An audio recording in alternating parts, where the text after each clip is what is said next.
Hola, hola, esto es 366 grados, el podcast de Bisiesto Studio. Mi nombre es Miguel Sanz y además de dirigir el estudio tengo el gustazo de conducir este podcast en el que charlamos con gente con la que verdaderamente nos apetece compartir.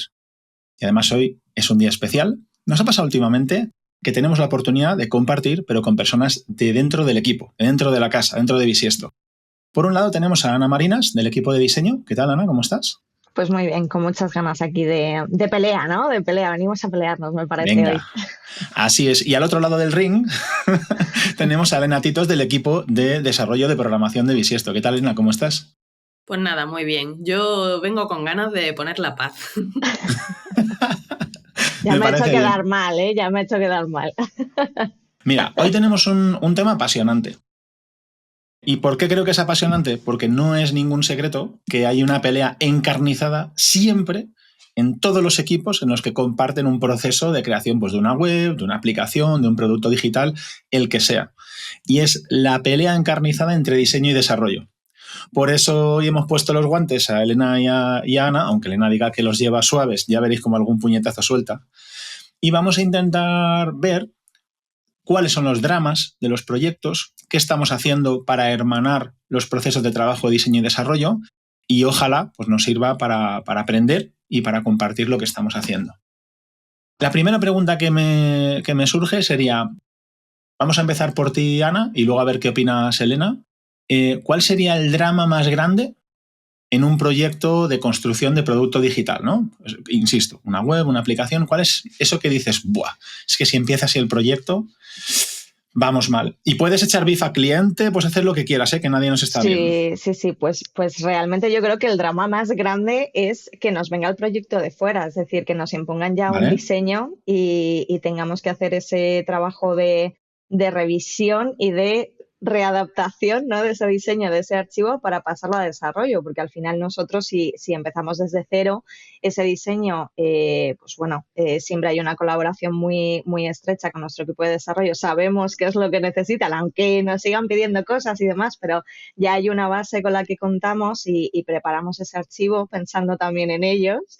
Pero claro, cuando viene de fuera, hay veces que nos encontramos con algunas cosas que son verdaderamente dramáticas. Entonces, arreglar eso para que luego el equipo de desarrollo no se tire de los pelos, yo creo que es un dolor bastante grande, la verdad.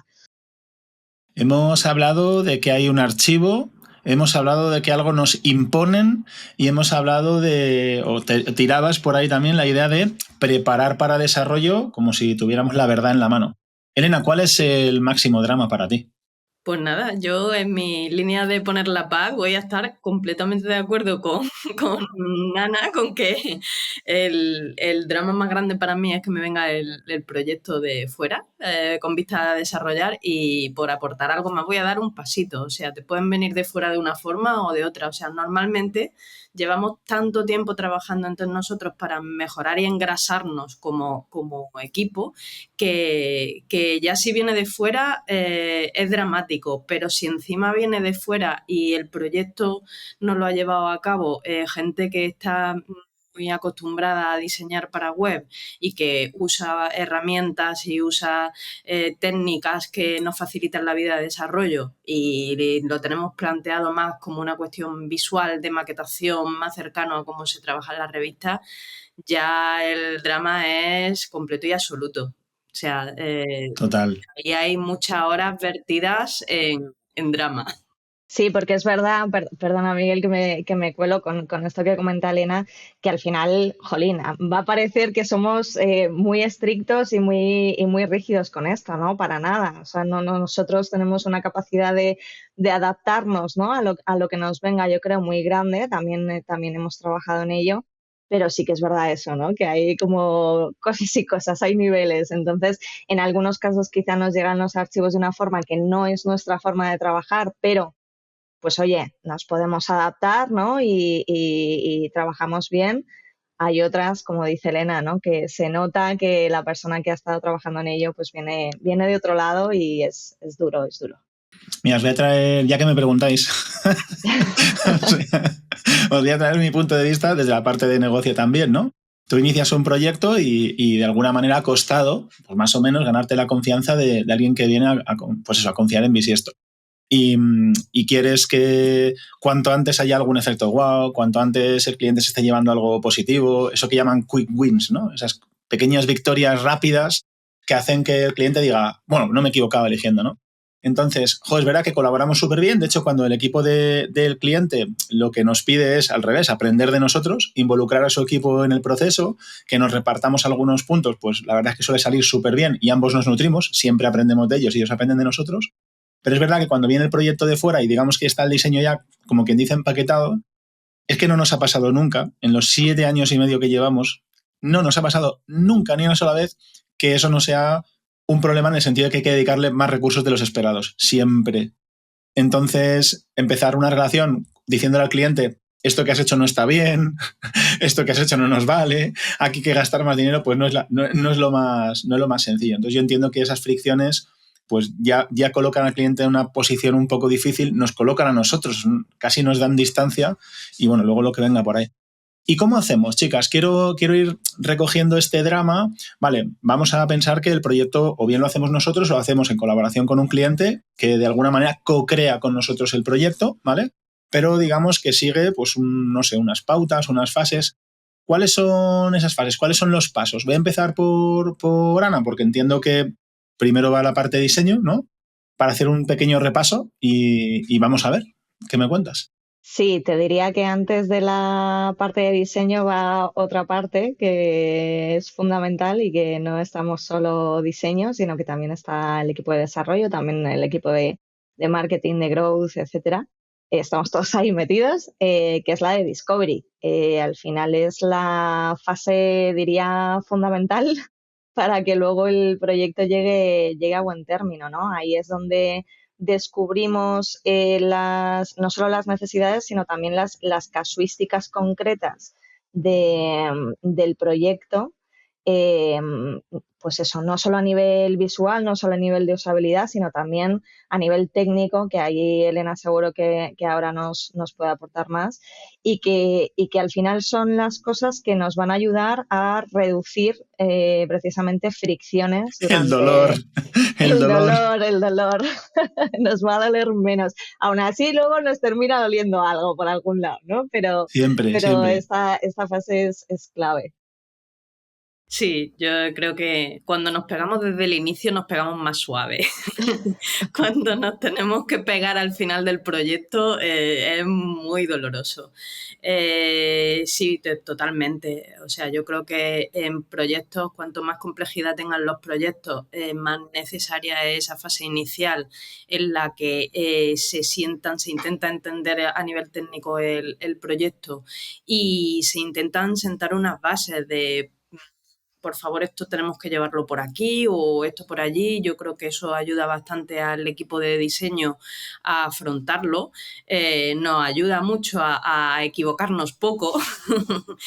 Y más allá, o sea, hablabas de las fases del proyecto, obviamente sí que existe cierto faseo, pues ya ha comentado Ana que tenemos la fase de discovery. Luego, obviamente, diseño entra antes que desarrollo, pero yo me gustaría hacer hincapié en que contra más difuminadas estén esas fases, mejor vamos a funcionar. Quiero decir, dejemos de marcar límites o fronteras reales entre las fases y para que funcione la cosa bien, contra más engrasado entera y más me meta yo en la fase de nana y más se meta nana luego en mi fase de desarrollo, el resultado va a ser muchísimo mejor. No tengo dudas. Oye, y en esta idea, bueno, hago un pequeño recap para no centrarnos demasiado aquí. Tenemos la fase de discovery, luego tenemos un trabajo de diseño, pero igual que en la fase de discovery, deberíamos estar trabajando de forma absolutamente coordinada y entrelazada, y en algún momento pues se pone uno a desarrollar, a veces en paralelo, a veces después, a veces por sprints, pero igual debería ser una fase en la que estamos todos atentos, ¿no? O sea, digamos que eso es lo que traes. ¿Qué problemas hay para conseguir esto? Porque, o sea, yo entiendo, Nana, que tú en la parte de diseño sabes lo que haces, pero a lo mejor ingeniera informática pues no eres, ¿no? Entonces, ¿cómo se maneja eso? No, de momento no, ¿eh? De momento no lo soy. Nunca se sabe, pero Nunca se sabe. Pero bueno, yo creo que sí que hemos tenido que hacer un ejercicio, el equipo de diseño, de tener esa visión de desarrollo, ¿no? A la hora de ponernos a diseñar. Antes quizá, bueno, en mi caso y probablemente en otros casos de gente millennial o más mayores o más senior, venimos de un mundo que es más de diseño gráfico, no tanto de diseño web. Luego o nos sea, hemos perdona un reinventado y segundo. nos... ¿Qué? Lo que has tenido que decir para no decir viejos, ¿eh? Para no decir viejo, sí, eso me ha Para no costado, decir, me ha costado. para no llamarnos mayores a todos, lo que Oye, que me estaba incluyendo yo también en el por saco, eso, ¿eh? O por sea eso. que Madre mía. ya vamos teniendo una edad. Pero bueno, a lo que voy es que claro, muchos venimos de la parte más gráfica y luego nos hemos reinventado y hemos entrado en el mundo web. Entonces, claro, es una percepción distinta a la hora de diseñar. Nosotros hemos tenido que hacer ese ejercicio, todo el equipo, de cuando nos ponemos a pintar algo, pero incluso ya desde la fase de wireframes, te diría, ¿no? De ese bocetado, prototipado y demás de cada página y estructura, ya vamos pensando en cómo lo va a construir el equipo de desarrollo. Vamos pensando en, oye, cómo vamos a optimizar los bloques que vamos a hacer para que luego para ellos pues no sea un dolor de nuevo, ¿no? O les resulte más fácil. Oye, si tengo dos bloques que son similares, esto los puede unificar. Ahí, bueno, ahora lo contará Elena, pero también se mete mucho, ¿no? En los Figmas y nos dice, oye, estoy viendo que esto y esto es muy parecido, júntamelo, ¿no? Entonces, aunque nosotros también hacemos ese ejercicio de ir pensando ya en cómo se va a desarrollar, de nuevo aquí la colaboración, ¿no? Y el estar en estrecho contacto durante todo el proceso, pues es fundamental. Te he lanzado un poco de beef ahí, Elena, no sé si quieres contestar. Sí, sí. Sí, la verdad es que yo creo que una de las preguntas que más os hago a vosotros, pues yo creo que lo de que exista una comunicación y se pregunte mucho es bastante útil para que el equipo evolucione, per se. Y una de las preguntas que más os hago siempre es, vale, sí, este bloque está muy bien, pero ¿cómo se va a comportar si meto más cards, por ejemplo? O cómo se va a comportar si este texto que habéis puesto ahí todo tan igual y tan bonito es mucho más largo que este. Entonces, en cierta forma, me estáis resolviendo a mí no el problema, o sea, yo tengo dos formas de afrontarlo, o lo diseño yo mientras lo desarrollo, o sea, diseño esa flexibilidad, o te lo pido a ti que me digas, que me des resuelto cómo se diseña ese comportamiento flexible. Entonces, pues nada, a veces optamos por unas cosas y otras por la otra, pero yo creo que lo que más nos está ayudando a crecer es que os rebote esa pregunta yo y vosotros me rebotéis otra. Lo que sí que me queda muy claro es que lo ideal sería, y hablo de desarrolladores que desarrollan front, que el equipo de diseño supiera algo de desarrollo, un mínimo de HTML, CSS, y que el equipo de desarrollo tenga el ojo entrenado. O sea, si tú vas a desarrollar front, no puedes tener un ojo enfrente del otro. Tienes que aprender a ver. Si no estás aprendiendo a ver, ya no digo aprender a diseñar, pero esfuérzate en aprender a mirar, a corregirte. Si no Esa lo estás curiosidad. haciendo, claro, si no lo estás haciendo, ya estás haciendo mal tu trabajo.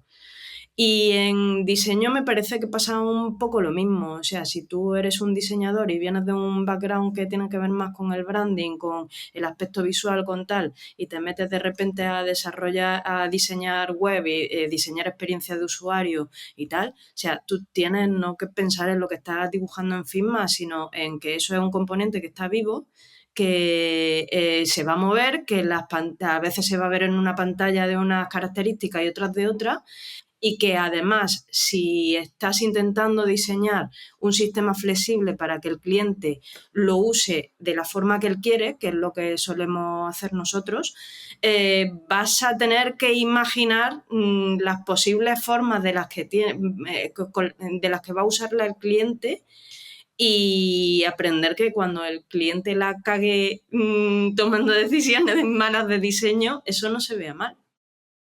Total. Jolín, es que, mira, quiero traer como un punto de vista general y sería, si os habéis fijado así muy rápido, empezamos por una fase de discovery para intentar ver qué hay ahí detrás y en diseño de alguna manera, si una vez identificados los problemas, se dimensionan y se empiezan a solucionar, que no es pues a veces pues, una arquitectura del sitio, la jerarquía de la información, de alguna manera estás ordenando las piezas del puzzle. Estás intentando entender, como decía Serena, el uso que luego el cliente va a dar a la herramienta.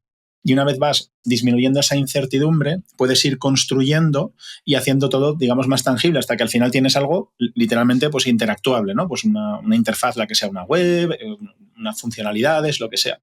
Y en todo este proceso hay una negociación brutal. Ahora estamos hablando de la negociación o de la pelea, como queráis llamarlo, entre diseño y desarrollo, pero como decía antes Ana, tenemos al equipo de growth, tenemos al cliente, los diferentes departamentos, cada uno tiene una idea. Y este proceso de construcción es también un proceso de negociación. ¿Y qué quiero traer? Esto no te lo enseñan en las escuelas.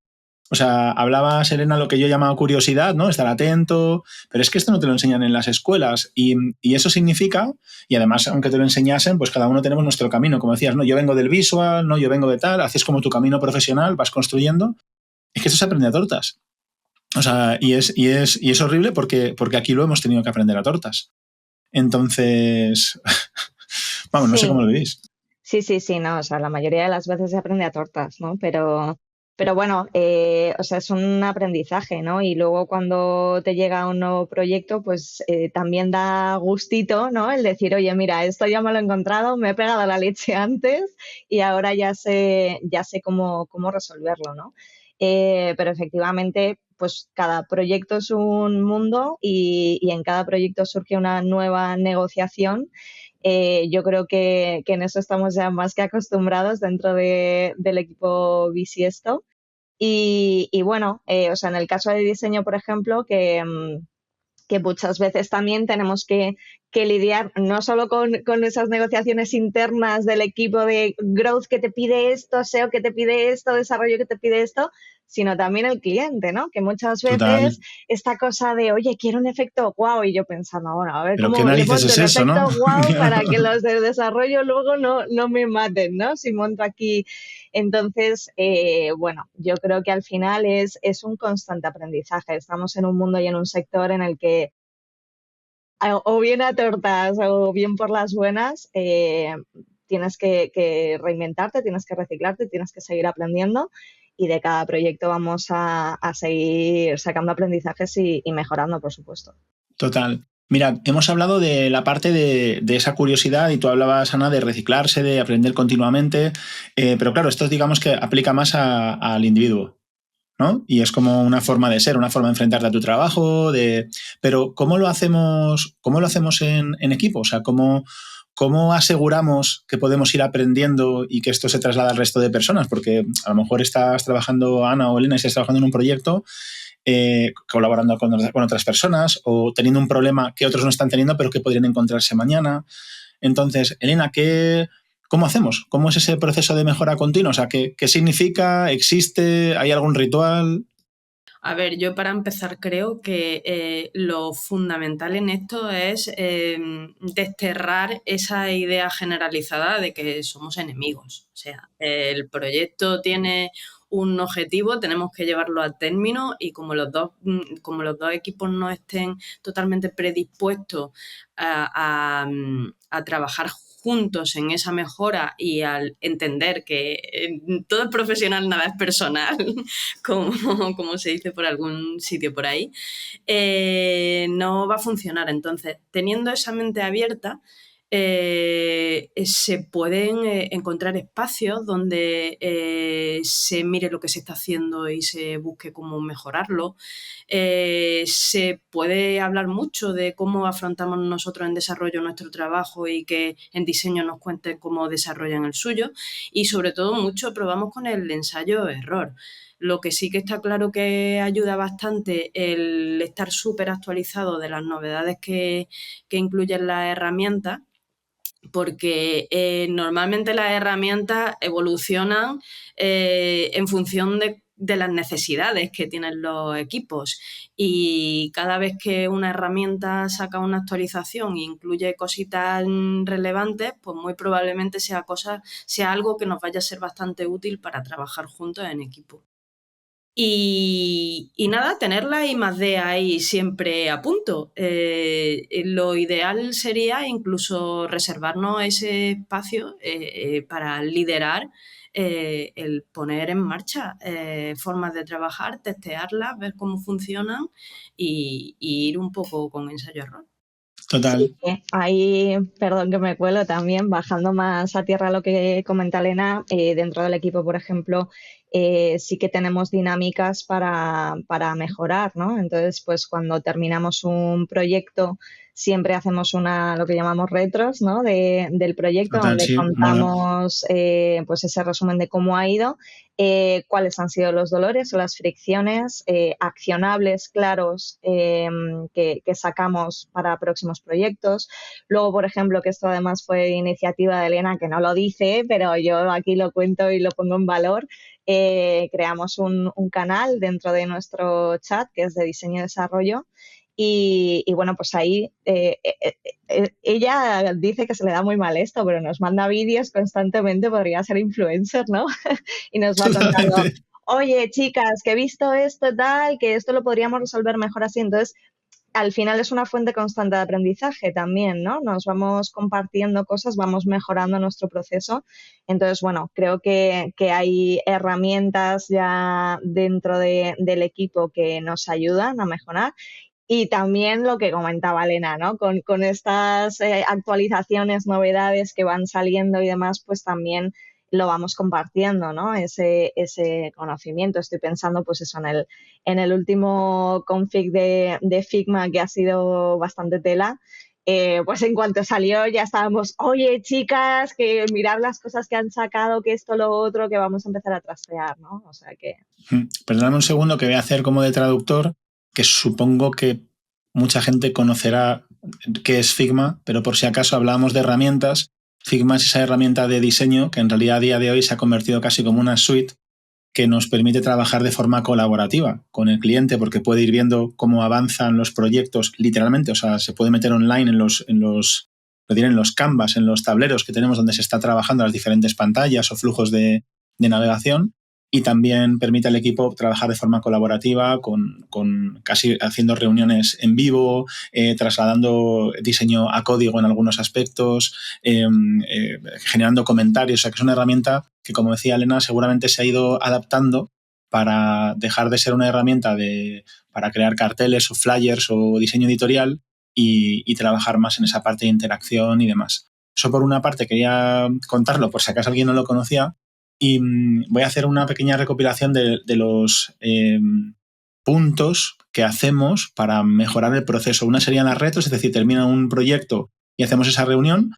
Algo que no has citado, Ana, y que quiero poner en valor es que a esas retos acude todo el equipo, y quien no puede acudir tiene a su disposición una grabación, es decir, que es una forma de compartir esos aprendizajes, cosas que han salido muy bien o cosas que se pueden mejorar, que siempre se puede mejorar, y accionables para que luego los vea todo el equipo. Luego tenemos el apartado decías, ese canal, que al final no solamente es un canal con vídeos y más, sino que se convierte en un material, documentación y un espacio de discusión también, que me gusta más que verlo como un canal, como verlo como esa pelea que hablamos, pero en realidad buscando la paz, como decía Elena desde el principio.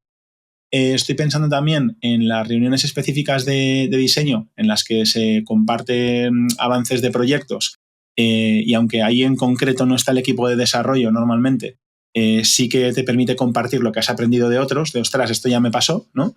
Y luego esa idea final, que en realidad está en todo el proceso, que es no hay fases. O sea, pintamos las fases para que en un Excel se vea lo que vamos a hacer y un gestor, una gestora de proyectos lo entienda, el cliente sepa un poco lo que pasa, pero nosotras entrelazamos, digamos, el trabajo entre ambos equipos, ¿no? Creo que no me he dejado nada. Y en estas, volviéndome a estas herramientas, has citado, Ana, la config de Figma y que ha habido algunas novedades. O sea, la pregunta es casi obligada. La IA va a hacer nuestros diseños, los diseñadores estamos muertos, los desarrolladores también, Google también, o sea, todo el mundo ha muerto con la IA. Y bueno, no te extraña que se escape algún robot de estos de Boston Dynamics, y es verdad que estemos todos para tirar, pero en general todo lo contrario, ¿no? De alguna manera yo creo que se van nutriendo las herramientas. ¿Qué novedades ha habido por ahí que tengas en mente? Pues ha habido bastantes. O sea, aparte de, por ejemplo, el tema de incorporar los grids, que a nivel de tanto diseño como desarrollo, creo que es una cosa que estábamos ahí esperando y que va a ser una maravilla a la hora Espérame, de ahora trabajar. Elena nos tiene que contar qué son los grids. Eso, Claro, la es que, traductora, claro, claro. yo voy soltando palabras y luego me vais Te traduciendo ayudamos y te y ya está. ayudamos. Bueno, yo creo que va, o sea, Figma va muy en la línea, casi nos está ayudando, ¿no? Porque va muy en la línea de incorporar ese proceso ya no solo del equipo de diseño, el equipo de desarrollo, el equipo de marketing o de growth.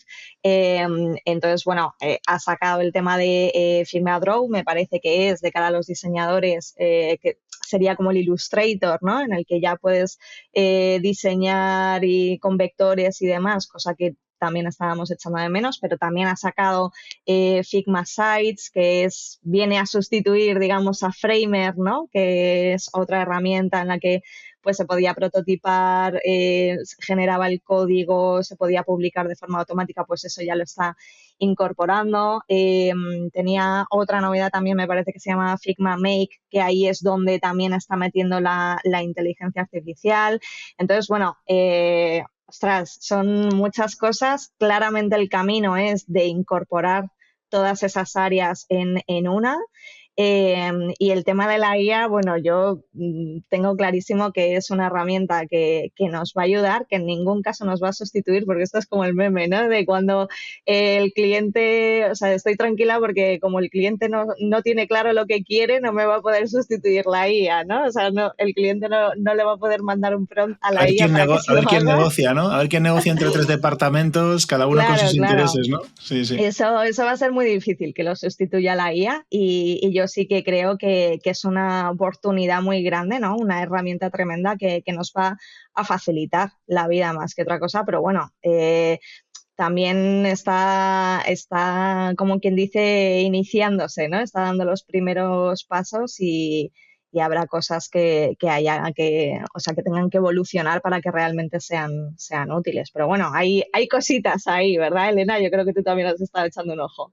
Sí, sí, los que llevamos, bueno, voy a hablar de Figma realmente porque es la herramienta con la que trabajamos, aunque si luego mira otras herramientas como Penpot y tal, ya llevan bastante tiempo trabajando en que trabajemos en conjunto diseño y desarrollo, pero bueno, hablaremos de Figma.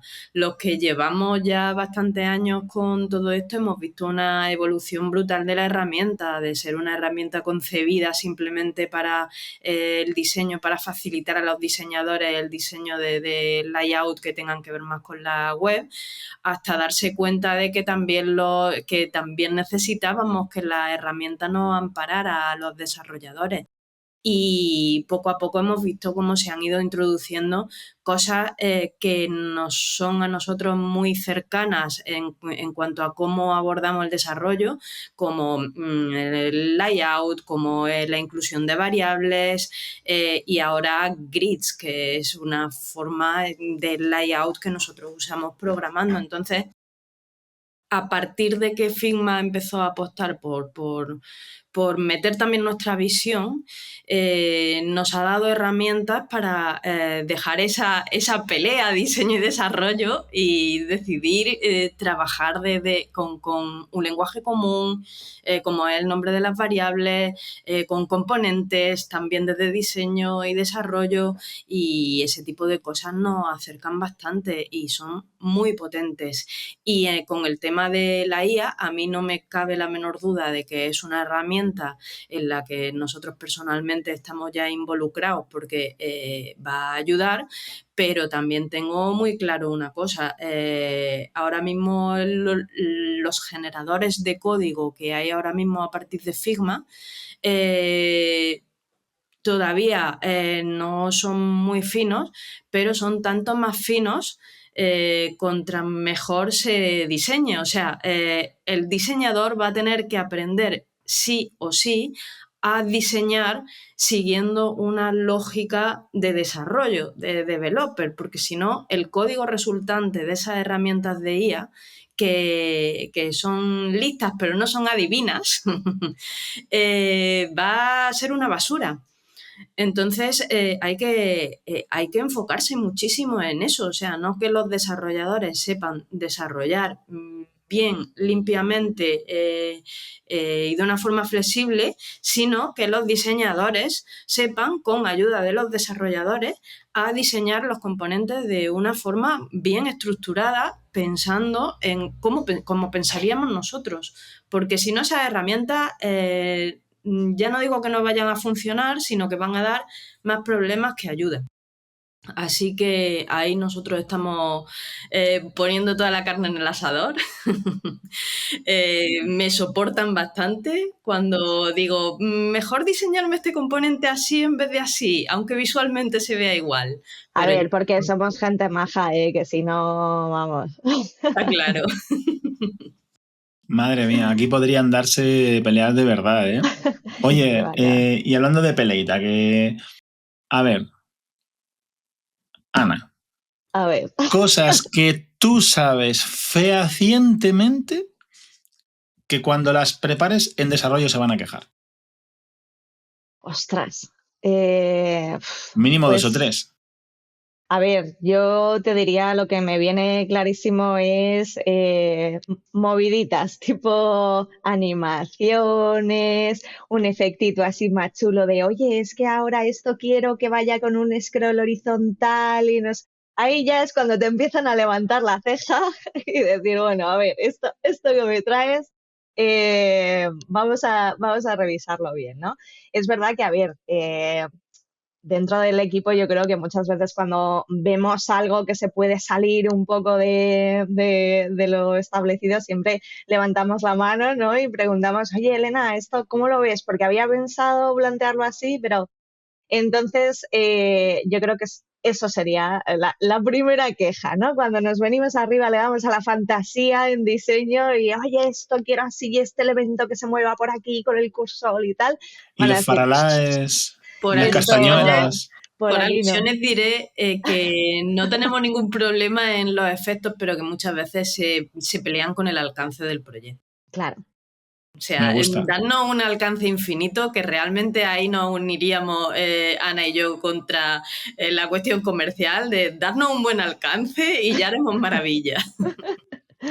Totalmente, pero bueno, eso sería uno que efectivamente ahí también influye el alcance del proyecto. Y luego, pues otra clara es cuando no está todo bien documentado, ¿no? Que a pesar de que nosotros hacemos un esfuerzo tremendo dentro del equipo de diseño por dejarlo todo súper mascadito y que ellos luego entiendan bien cómo va a funcionar cada bloque, qué funcionalidades va a tener, pues bueno, pecas mucho de que tú ya estás entendiendo en tu cabeza cómo funciona, ¿no? Y luego te llegan y te dicen, oye, esto es que no estoy entendiendo, ¿no? Esto de ¿cómo va esto? Lo que decía antes Elena, oye, pero si aquí en vez de 3 cars va a haber 4, ¿cómo va a funcionar? Esto píntamelo también, ¿no? Entonces, yo creo que esas serían las quejas, que tampoco son quejas, ¿eh? Lo has vendido muy mal, pero yo creo que en ningún momento nos quejamos. Yo he visto llantos, ¿eh? Yo he visto llantos en el chat, que aquí muy tal, pero luego yo he visto peleas encarnizadas.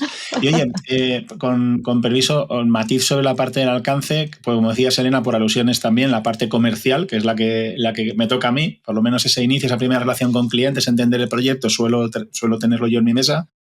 Y creo que cuando definimos un alcance, la palabra alcance es un eufemismo, es dinero y tiempo. O sea, ¿cuánta pasta tenemos para hacer esto y cuánto tiempo queremos tardar, ¿no? Y es súper fácil tiratarse en el tiempo por 100.000 variables, imprevistos, el cliente no puede responderte a tiempo, surge una necesidad nueva y la incorporas. Es súper fácil, por lo tanto, también salirse de alcance económico, es decir, de la pasta que tú has pactado. Entonces, mola que durante ese proceso creativo tenemos, por un lado, las ganas de generar ese efecto wow que nos pide el cliente, pero por otro lado también estamos haciendo de policías. Oye, este mismo efecto, esta misma funcionalidad, esta misma forma de atender la experiencia o ese impacto en conversión, podemos tenerlo igual de una forma que esté dentro de lo que hemos pautado, de lo que hemos pactado con el cliente que va a ser ese alcance. Entonces, mola que esa pelea también esté en términos de negocio, no solamente en términos de pinta y colorea o esto lo tengo que desarrollar y me cuesta más o menos, ¿no? Muchas veces las quejas es más por acumulación que por algo concreto. O sea, nosotros lo que decimos siempre es, ¿vale? Se puede hacer todo. Hay cosas que llevan más tiempo, menos tiempo, pero medir las cositas especiales que hay en el proyecto que quepan en el alcance de ese proyecto. Y luego lo que no ha dicho Nana, que es realmente lo que más nos hace saltar el resorte, es cuando nos encontramos ya no cosas estéticas planteadas y tal, que sí que nos pueden suponer un incremento en tiempo, sino temas funcionales que no sabéis, que llevan muchísima lógica detrás y muchísima estructura. O sea, de repente algo que hace cualquier cosa que no has previsto, que realmente lleva bastante tiempo conseguir que eso haga lo que habéis previsto que tiene que hacer. Total, Ejemplo. sí. Por cierto, este apartado tiene que relacionarse con los casos de éxito y cuando yo me meta en el apartado de clientes debería salirme ya directamente y decir, hostia, o sea, vale, no es mandar un cohete a la luna, ¿sabes? Pero o lo planteo desde el inicio en mi estructura de proyecto o desde el principio cuando hacemos los flujos de navegación y entendemos toda la jerarquía y toda la estructura del proyecto, o como decía Sena, me lo encuentro al final. ¿Qué otra cosa temes que te vayan a pedir desde diseño que digas, madre mía, qué pesadilla? A ver, yo hablaría, lo del efecto wow tiene ríos y ríos y ríos de saliva, porque muchas veces es como comentaba antes, todo esto es una negociación. O sea, el diseño del wow, digamos, muchas veces está reñido con la accesibilidad. Hay veces que está reñido con el objetivo del cliente, si el cliente quiere convertir, y otras veces está reñido con el alcance. Entonces, yo cuando alguien habla de efecto wow me echo un poquito a temblar porque yo lo único que hago es cruzar los dedos y decir, por favor, que sea efecto wow, pero bien pensado, bien planteado. No hagamos un efecto wow por un Me efecto gusta. wow. Demos el efecto wow dentro del marco que el cliente necesita, que es como solemos trabajar. Entonces, eso cuando me piden efecto wow, en función del efecto wow, me hace saltar la alarma. Y luego otra cosa es cuando realmente el proyecto, cuando yo veo el firma y el proyecto no está bien pensado, ya digo, en casa, digamos, no pasa ya porque hemos trabajado eso mucho, pero cuando el proyecto viene de fuera, cuando no es cuando no hay un eje de lógica que atraviesa todo el proyecto, es decir, unos colores que ya son definidos, unas tipografías transversales a todo el proyecto que responden a unos estilos concretos, un layout que tiene su lógica, ya te digo, variables que atraviesan a todo el proyecto y cada cosa está diseñada a ojo, en plan de esto lo muevo 3 píxeles para acá, es total, y se diseña a ojo. Cuando llega un proyecto diseñado a ojo, es horrible. Es horroroso. No se Y es puede ahí, diseñar a ojo. Por favor, diseñadores, si os dedicáis al diseño web, no diseñéis a ojo. y es ahí donde entra la parte del grid que decíamos antes, esa cuadrícula primero y retícula después, ¿no? Para entender Layout, cómo shape, encajan. componentes y lógica transversal. O sea, ¿Qué es eso de lógica márcate. transversal, Elena? pues lógica transversal es que yo vaya en un proyecto y si trabajo con 10 colores, que sean esos 10 colores y que no encontremos 150 colores porque has puesto un grisecito aquí y otro que lo has cogido directamente. O sea, decide qué colores vas a usar. Y si son 10 son 10, y si son 20 son 20, y si son 5 son 5, pero que atraviesen todo el proyecto. Y si necesitas meter un color nuevo, déjamelo en el sistema de diseño.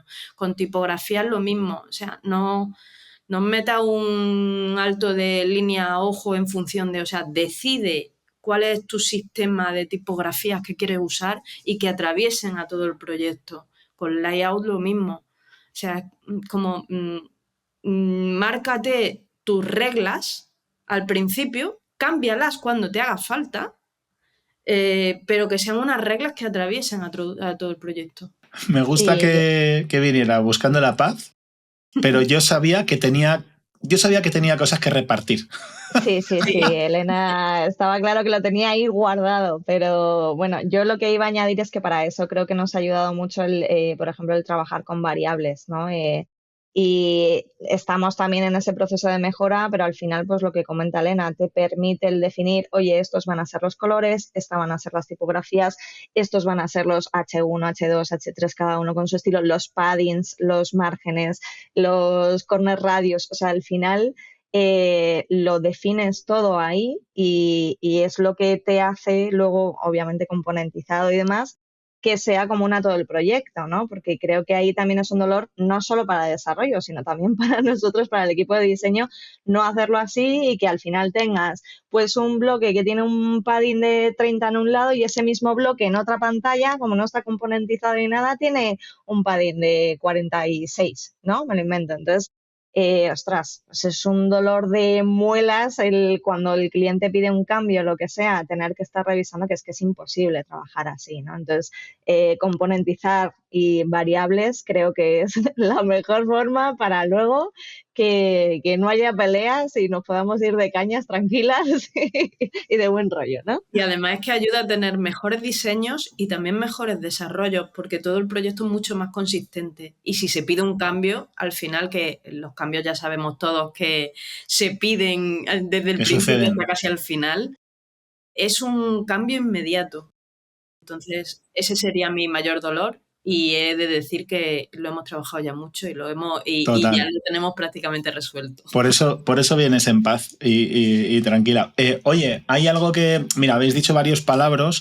Padding, para que la gente que no lo sepáis, pues lo cuento así muy mal contado, pero imaginar que tenemos una caja, pues es el espacio que hay entre lo que hay dentro de la caja y el borde, ¿no? Normalmente marca pues cuánto aire hay en un elemento, una tarjeta, un recuadro, una sección, lo que sea, ¿vale?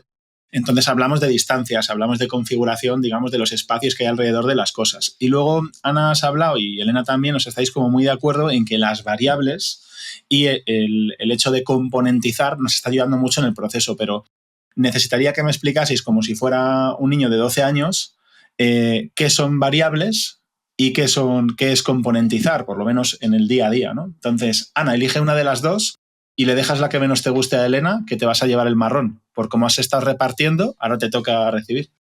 Claro, venga, pues nada, pues voy a hablar de los componentes. Claro, ¿no? fácil, y le dejo las variables a Elena. Ala. Bueno, pues al final un componente, digamos, es un elemento que tú creas con distintos elementos dentro, ¿vale? Vamos a poner de ejemplo, pues una card, ¿no? De ¿Una tarjeta? De una tarjetita de una tienda, ¿no?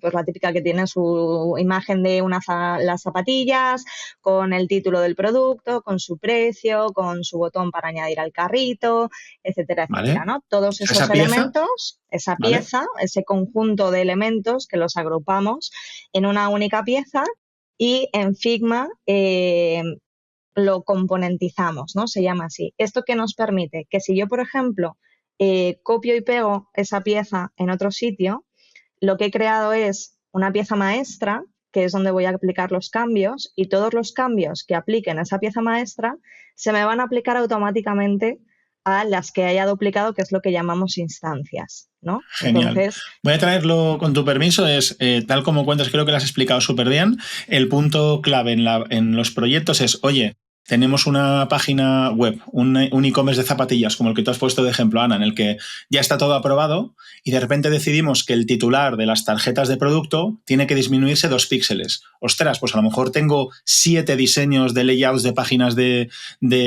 producto y cada una tiene 12 tarjetas. Ostras, Total. lo cambio en una y como es una pieza maestra, automáticamente se extrapola al resto, ¿no? Ahí está la potencia, entiendo.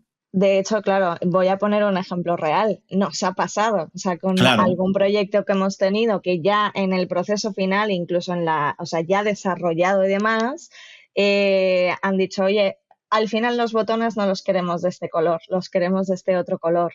Y dices, ostras, Dios mío, los botones están por todos lados. Vale, pues no pasa nada, porque al estar componentizado, yo voy al sistema de diseño, voy a ese botón, cambio el color de ese O voy botón. al código, que al final esas variables vienen de la lógica del código. Claro. Por eso ese cambio de la herramienta, ¿no? Lo cambio y también.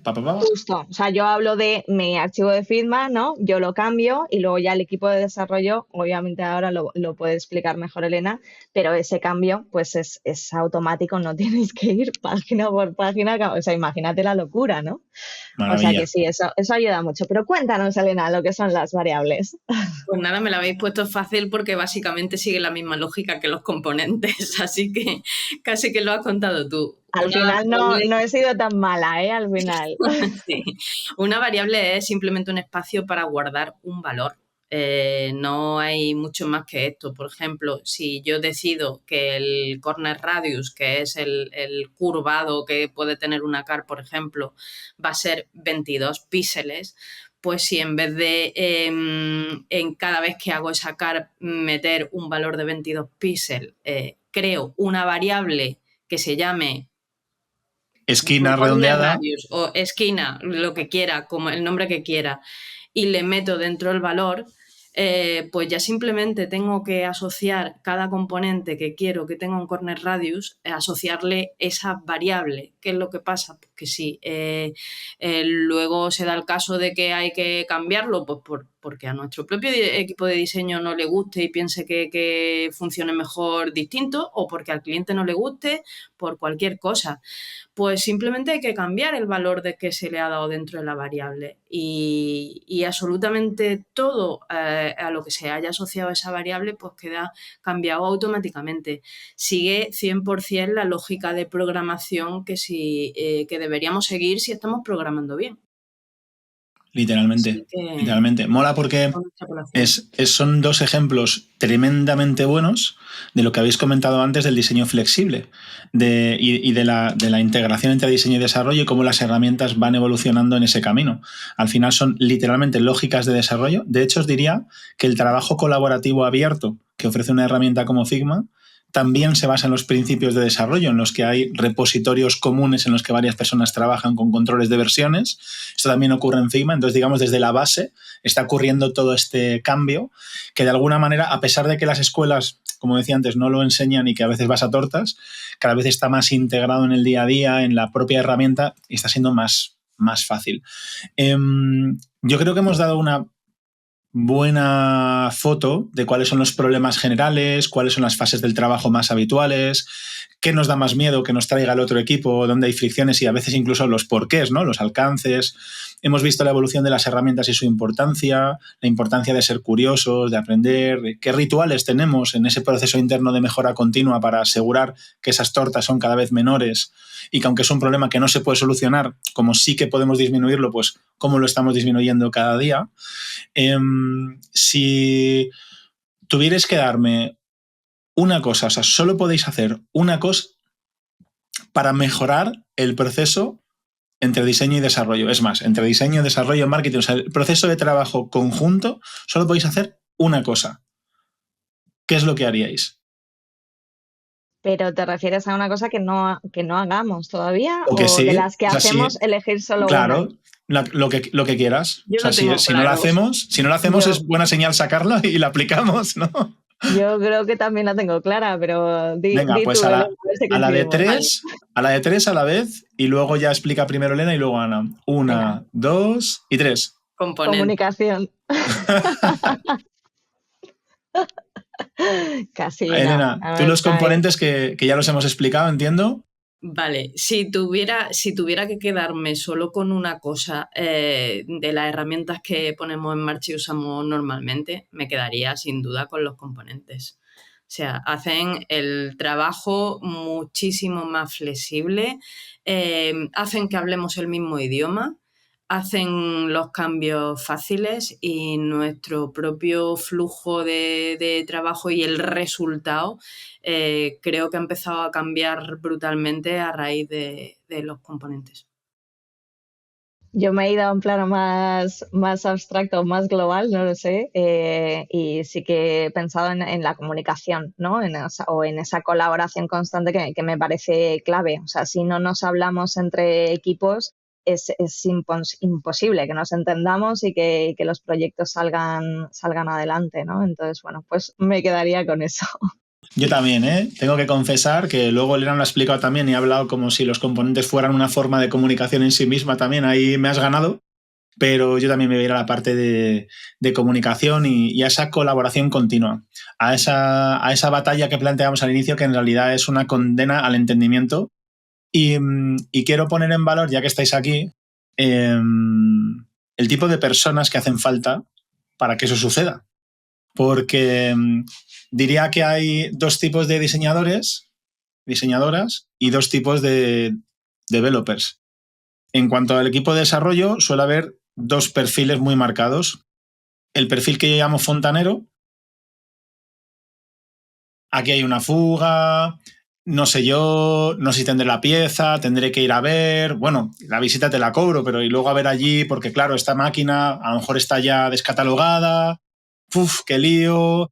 Y vete tú a saber, y luego si lo pido a Alemania esto tarda semanas y todavía ni siquiera he mirado la caldera o la tubería. Y luego tienes el tipo de gente que tenemos aquí, pues como tú, Elena, como el resto del equipo, gente curiosa, lo hablábamos antes, gente con ganas de aprender y a la que le traes un reto y te dice, hostia, vamos a ver, ¿no? Vamos a ver, qué chulo. Ah, pues mira, esto no lo he hecho nunca. Mira, una caldera nueva, ¿no? Vamos a ver. Y ahí A ver, Ana. Digo, añado. O que sea, se va a no. quejar, ¿eh? Que se va a quejar. No, o sea, me voy a sumar. Fíjate que esto ha empezado como una pelea, Bien, pero al bien. final va a ser un abrazo. Eh, Añado no solo eso, o sea, gente con curiosidad, sino gente que aporta. Yo sí que creo que nuestro equipo de desarrollo, las personas que forman parte de él, eh, no es solo, oye, vale, me traes esto, es un reto, voy a hacerlo, sino ostras, me has traído este reto, pues es que se me está ocurriendo además que podíamos hacer esto y lo otro, ¿no? Y es lo que me parece verdaderamente enriquecedor. Aparte de Totalmente. que son buena gente, que esto también hay que decirlo, ¿eh? Pero no les des demasiada píldora, que luego se lo creen, pero sí que es No, verdad, ¿eh? O claro, sea, les hago la pelota para que luego si llega algo de diseño que no tal, me que parece, entre más suave. me parece sembrando, ¿eh? Sembrando para el siguiente marrón que les vayas a llevar a la mesa. Pero bueno, Correcto. sí que creo que es una constante, ¿no? Personas que en vez de recibir marrones reciben retos y que en vez de recibir problemas reciben un puzzle que resolver. Es siempre maravilloso rodearte de gente así. Ese sería un primer tipo de persona. Y el otro, yendo también a la parte de diseño, también diría que simplificando una barbaridad hay dos perfiles. El perfil artista, el perfil portfolio, el perfil lo estético por encima de cualquier cosa, en la que parece que vas con tu carpetita cogida así como en el pecho, como cuando ibas al instituto con la foto de Take That, si eres un poco viejuno, viejuna, ¿vale? Como yo, o los Backstreet Boys, y llevas ahí como tu tesoro, ¿no? Ese casi ego convertido en imagen porque tú lo vales, ¿no? Y tienes otro tipo de personas, que yo creo que es las que trabajáis aquí en Bisiesto, lideradas por Ana, que son gente que dan mucha importancia a lo estético, porque lo tiene, en muchos sentidos, no solamente experiencial, sino también bueno, digamos que tiene muchos matices, pero estáis enfocados en cuál es el resultado, cómo afecta esto al negocio, qué impacto tiene en la usabilidad, en la accesibilidad.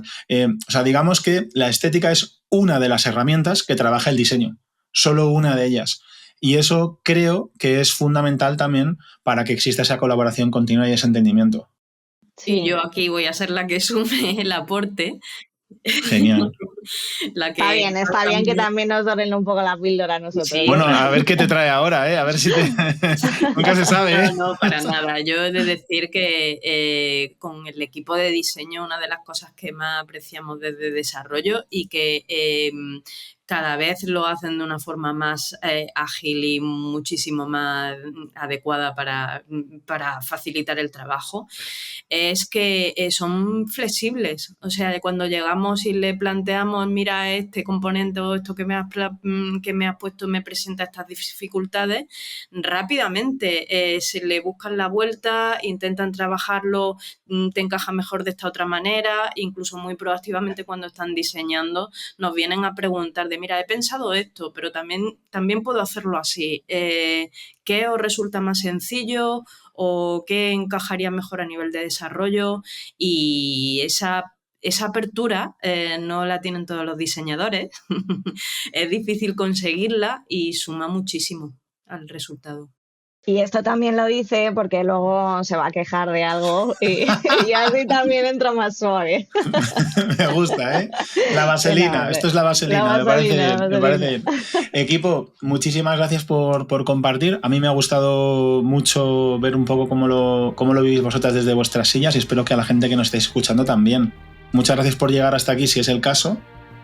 Si todavía no te has hartado de nosotras, te animo a que eches un vistazo a recursia.substack.com, donde tenemos una newsletter con recursos que lanzamos cada 2 semanitas o cada mes, dependiendo de cómo estemos de curro, y en el que hay un montón de cosas interesantes. Ya llevamos miles de herramientas compartidas, varias decenas o alguna decena larguita cada semana. Y luego además, oye, si crees que este tema es un tema interesante y conoces a alguien del equipo de diseño que es ese perfil egocéntrico, mándaselo. Y si conoces a alguien de desarrollo que tiene ese perfil de fontanero o de fontanera, házselo llegar para que sepa lo que pensamos de ellos. Oye, yo quiero aprovechar también para agradecer especialmente a Elena que se haya pasado por aquí, porque Miguel y yo ya somos expertos, digamos, por estos lares, pero Elena estaba ahí más en la sombra y ha sido un gustazo poder charlar los tres un ratito, y yo creo que tienes que venir más por aquí, Elena. Nada, te esperamos mañana. Muy cómoda. Me he sentido súper cómoda con vosotros, como siempre, como en el terreno offline, también en el online. Así que contad conmigo. Genial, chicas. Un abrazo enorme y a quienes nos escucháis también. Nos vemos pronto. Chao. Un abrazo. Chao. Chao.